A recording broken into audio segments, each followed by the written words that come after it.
Hello everyone, I'm here at Tech Motorsports, and it's time to start working on the old Champ car. Got the race coming up at Palm Beach International Raceway, PBIR, in September. And as per the last video, she had a little treacherous, she got really hot, put it that way. Yeah, she caught on fire. Really, honestly, it wasn't too bad. It did burn the paint on the other side, and a couple of wires and just some stuff that needs to be replaced, which I pretty much have. So one thing I decided to do is I didn't think I did a video on this one.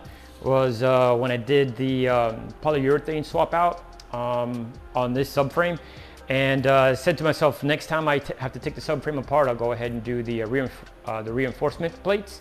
So I've got that, so I'm going to end up doing that while I have the rear subframe out. Why not? I don't think these are really notorious for tearing like the E46 M3s, but it is something that I'm there. The plates are available, and I'm just going to go ahead and get that done. So pretty much what I'm going to end up doing is I'm going to put the car back on the lift, or up on the lift, and start disassembling the whole rear subframe. All right, so I've already gone and removed the drive shaft and loosened the rear subframe down. And I got my brake lines loose. I normally would just take them off at the chassis, but unfortunately on both sides they're really seized, and it started getting to the point to where the bolt, the nut, or the brake line is starting to want to strip. So I've decided just to take them off at the caliper, so the calipers are off, draining the remaining brake fluid from the lines. And with the rear subframe out, I should be able to get to the brake lines a little bit better. And as you can see, and if you're looking, like, that's an odd jack. Well, my regular transmission jack that I had, I think it finally lived its life. I repaired it one time, and the shaft itself, it's binding up, and the bearings are starting to pop out. So I was unable to use it this time around. So I got a milk crate and one of my dollies and stuff to go on there, just to hold the rear subframe intact. But subframe is pretty much ready to be dropped out. It's a little charry down there, so kind of I just sometimes just lay there, look, just to try to get a better idea what what needs to be replaced, which sometimes just thinking, darn it, man, darn it. So, and one thing I did notice, there was something that I missed earlier on when I was first looking at it, which I had to order a part earlier on. So hopefully that part gets here soon to where it won't hold me up, because I got to get the subframe dropped. I got another one already ready to go in. I just got to do a couple little changes on it and then throw it in. So in between all that, I got to do the rear subframe plate. So let's keep trucking along.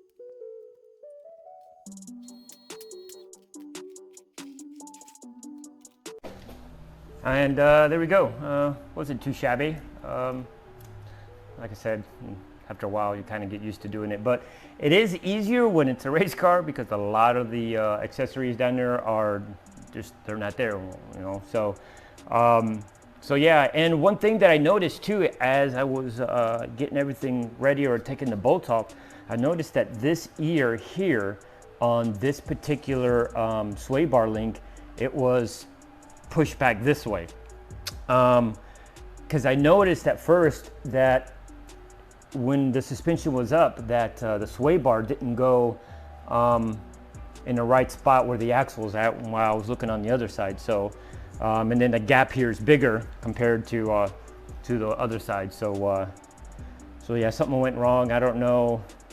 I was having a little bit of a handling issue, and I'm wondering, that's just one thing that happened. Somehow something got bent. I don't know. It's out of the ordinary, but yeah, I got pretty much a whole assembly going back in there. I will be removing this differential out and putting it in the new assembly with the new polyurethane bushings. It's got they're not brand new, but better axles, because these are all burned up, or the one on the passenger side is all burned up. But got new diff bushings coming in as well. The front one was a little melted. So I just went ahead and replaced them. I'm going to replace them. So yeah. So now I'm going to end up doing is I'm going to drop the fuel tank and see what happened there. So normally what I'm doing now is I'm removing the actual fill tube hose. Other stuff's falling. So when I've done this before in the past, I'll take this. When I've done this before in the past on the E46 or E36, normally the way the tube is formed, it comes up from high, goes down, goes across, and up a tad bit more back into the tank. So normally what has happened is anytime I take this plastic hose off that connects to the fill neck, that always has fuel on it. And like I stated before, in my previous video when I did the recap on the whole fire thing, it split there in that area, and all that gas that was technically just kind of sitting there because it won't go all the way in. That's what technically really kind of opened up, split open, and then let more fuel out. So as of right now, I know if I open it, it's not going to, no fuel is going to come out, but she's a little crispy. Oh, there's one little screw right here. That's why I can't get it out.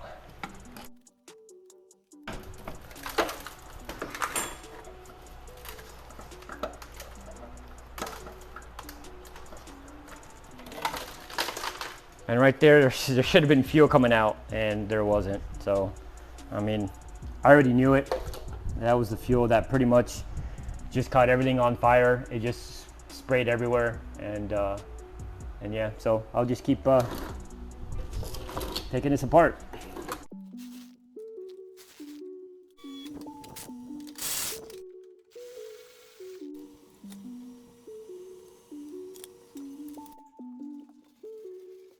So there's a little bit of the charredness from the fire here.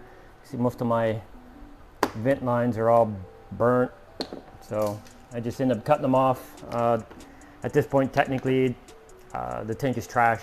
There's no way I could reuse it. But I'm going to go ahead and try to keep my my fuel cell in place. So we're going to go ahead and go that route, and then take it here soon to get it tested. Make sure everything is good with that, and make sure no issues pop up. And if need be, I'm sure I could get one of these somewhere at a salvage yard and just take the time to go out to the salvage yard and pull it. So and in one piece.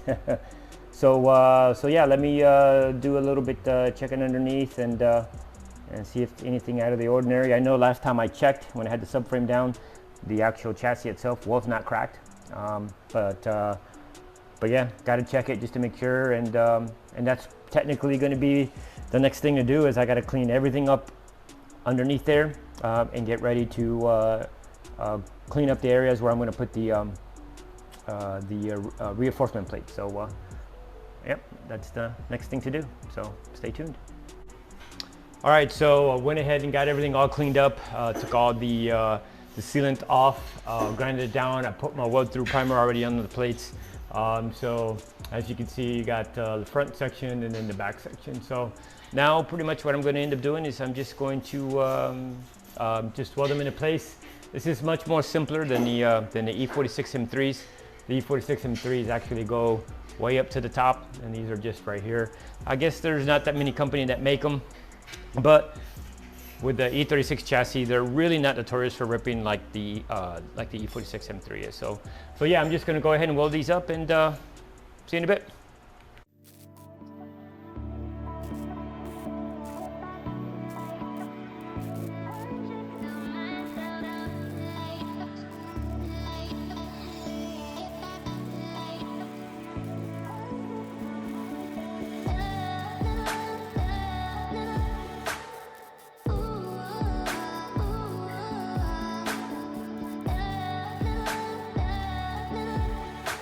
All right, so the next step is just to clean it up, grind them down, grind it smooth, and then I'll end up putting some etching primer on it, and then I'll throw some just undercoating on it with the race car, so I don't have to put that seam sealer stuff on there.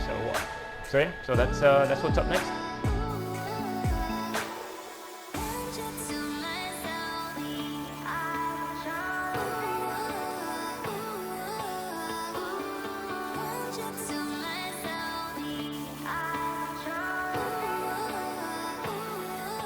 All right, now that I got it all grind down and smooth, I'm just gonna throw some etching primer on it. And after the etching primer, after it's dried, I'll throw some undercoating on that as well.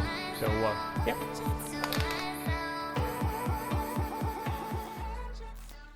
Okay, so the undercarriage, there it is, pretty much completed.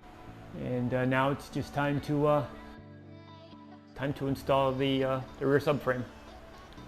All right, now I got the subframe out. What I'm going to do is use a wire wheel to scuff the whole subframe, the rear subframe, before I start putting some primer on there. So yeah, so I'm going to get my nice little wire wheel here and start scuffing her down.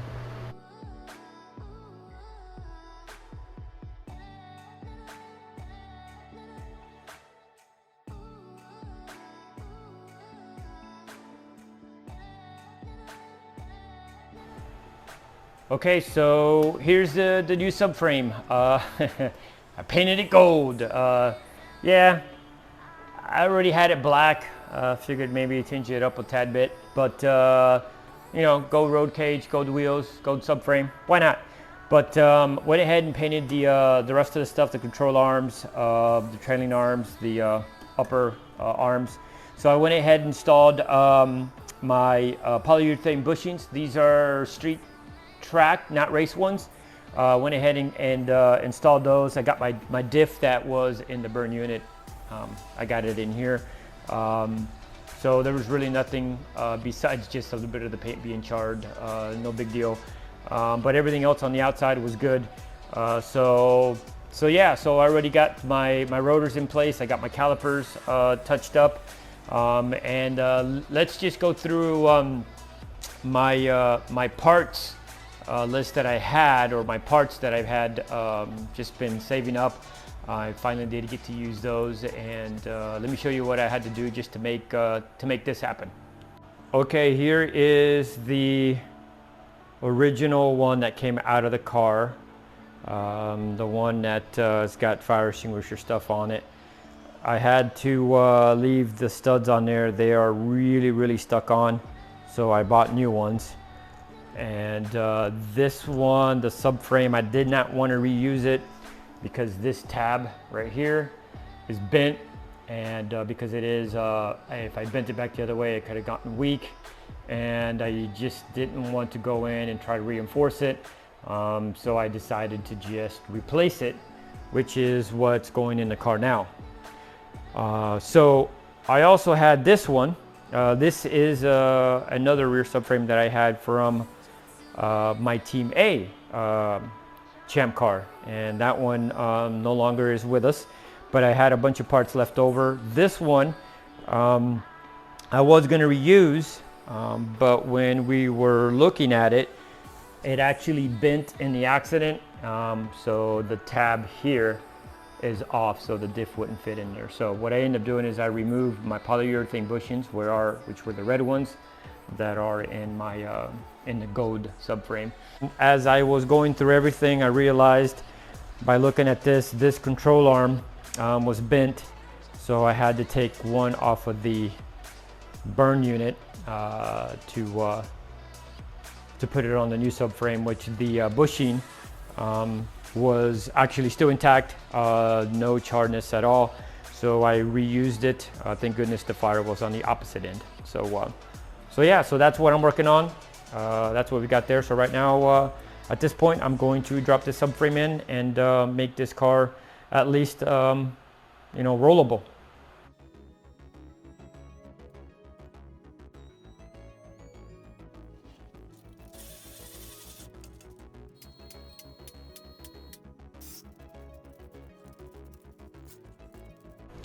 And there she is. She's all bolted in. The only thing I got to do is just tighten them down more. I just did it with the small ratchet there. And yeah, and just start putting a little bit of the pieces back together. Unfortunately, I won't be able to put it all back together. I had to order a new clutch. So yeah, so I'm going to keep plugging away on this and get it all together and install my new wheel studs and yeah, just keep plugging away at it. Okay, so one thing I wanted to mention was the calipers themselves. The calipers, standard, they come with rubber guide pins. The rubber guide pins will get hot and they'll get loose, and you'll start getting the pads to wear unevenly. So Bimmer has this kit, which is a brass kit. I've had these installed on both these cars for many years already, many years. And when I first installed them, I retained the clip in place, okay? Here's the instructions from Bimmer World. Now, this is not an attack or anything on Bimmer World. They have this for a reason, but what I'm stating is their instructions just does not work for the application that I'm using. So, but let me just go through it. It says use high temp NICs for lubrication, or pins on your brakes will stick or freeze, possibly cause dangerous situations. Do not install these pieces without lubrication. And this is in bold. Do not reinstall pad retaining clips. So it's funny. I installed them the first time and I was getting great brake wear. But I was more worried that, okay, maybe I shouldn't. I've had a few people kind of comment on it. Just comment like when we're at the racetrack and stuff like that, and when we're doing it, and I've had friends help me, you know, and kind of change brake pads, that kind of stuff, and they're like, hey, you know, I noticed that this and that. So anyways, so I decided to remove them and to free them up, just like they stated in the instructions. So when I did, I started getting this, and if you look at it, it's just uneven wear, and they get lubed here on the pins, which are here, right there. And I also lube the pins for every single track day or race. And if it's a 2-day race, they get re-greased. So yeah, so there is the thing. I was getting uneven wear. I've ran this car without these pins for about, I want to say 3 races already. And I'm going back to the way I started, with the retaining clips in place with the brass guiding pin. So that's how I'm going to do it.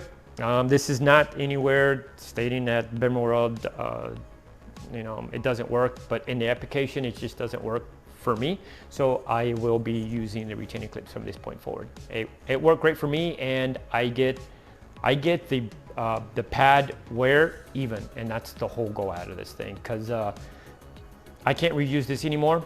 I don't even have a track day left at them for a test day. So yeah, so I'm gonna revert to that, and I just wanted to let you know that's what I'm doing. So I got the sway bar already bolted in, finalized the whole brakes themselves, the brake lines, and put the springs back in. And for right now, still up in the air if I'm going to technically just replace the current shocks, since I do have one that's blown up front that's been leaking oil, and then one in the back that got burnt. Replace it with BCs, or just get the Bilsteins yellow and just put my H&R springs on there. I'm on the fence of price difference. I haven't found any used ones, but then again, if I get them used, how long would they last, especially, you know, being constant track car. In my class, I'm allowed to run these, but I'm trying to look down the future to where once they start letting the M3 engines inside or at the Champ cars, then they're gonna they could put this car in a certain class. And if they did that, then I could just do a little bit of changes and be in that class. Because right now I'm in EC class, which is you can do whatever you want. So technically I can't win overall, which I'd love to be able to win overall in this car, but we can win our class. So that's where I'm kind of up in the air. I've been looking for the Bilsteins, and I already know what the price is on the BC. So it's just a matter of, do I want to just go ahead and pull the trigger? Because I realized once I was installing these that I'm going to need a whole new entire kit. I realized that the bushings themselves on the top hats, the rubberized bushings, they're already cracked and stuff just by, because this is probably the first set that came out for the E40 E36 that I got many moons ago. So they're definitely has passed their prime, so that's what I'm kind of dealing with. But right now the only thing I got to do is I'm going to secure my fuel lines, my stainless steel lines to the tank, and I'm waiting for the clutch to come in, and then the hole underneath can be completely done. So the only thing I got to do is just add my my studs that have come in. So okay, so here we are. Car's completely done. The new clutch has been installed, and all I had to do is just tidy up a few little things around the car before the race. So so yeah, hope everything goes well for us. It is a Saturday and Sunday race, and yeah, like always, guys, thank you for watching. Like and subscribe, and hope to see you in the next one.